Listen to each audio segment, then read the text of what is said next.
Hey y'all, Jamie here, proud 55-year-old trans woman from New Orleans. So, where last I left off. Well, my best friend Terry was very, very ill. Her boyfriend Sean had cheated on her with a girl named Lisa Jackson, who was my arch nemesis. She was my arch rival because her and I were both in love with the same man, Bob Jackson.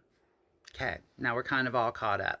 So she cheated with, Sean cheated with Lisa Jackson, and Terry caught them, and Terry confronted him, and he pushed her above Big Daddy's in this old building above Big Daddy's, and yeah, and she fell, and she went down the stairs when he pushed her. So 2 weeks have passed, and Sean has now conned me out of $550 at this point, promising me that he is taking her to the doctor, that he is getting her some kind of medicine that costs $400. That's where 400 of the 550 came from. And, I get over there to discover she can't even get out of the bed, you know. So, needless to say, I went and I confronted him in the quarter. I wanted to know the fuck, dude. What's going on? Why is she sick? Why has she not had this medicine you told me about? And he started trying to give me some bullshit, and then I was like, don't, no, no, no. And he grabbed me and tried to kiss me. Literally grabbed me at the bar and tried to kiss me. And I shoved him back and I bitch slapped the piss out of him across his face. And I said, how fucking dare you? And I spit on him. And I said, get the fuck out of my face. And don't ever show your face around my best friend again. I am telling her about this. And you'd better just go on. Just get the fuck. And then I went back home. Did not tell her about that because, it, it was already bad enough what had happened with Lisa. And so around this time, my mother, my sister Deanne was staying with me, and her and I were taking care of Terry.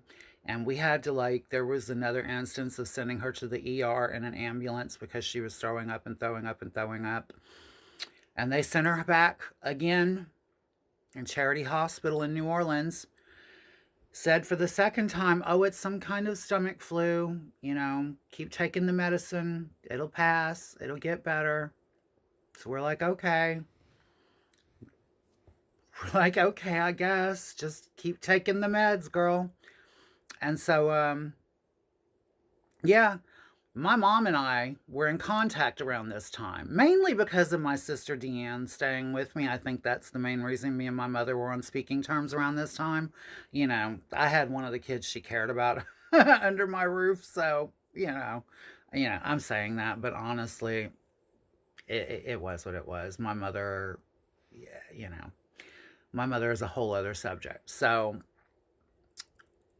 Terry and I start talking, and I told her, I said, listen, my mom wants to come over and I'm going to make dinner, to try to get you to eat something, sweetheart. And I said, my mom wants to come over and see you.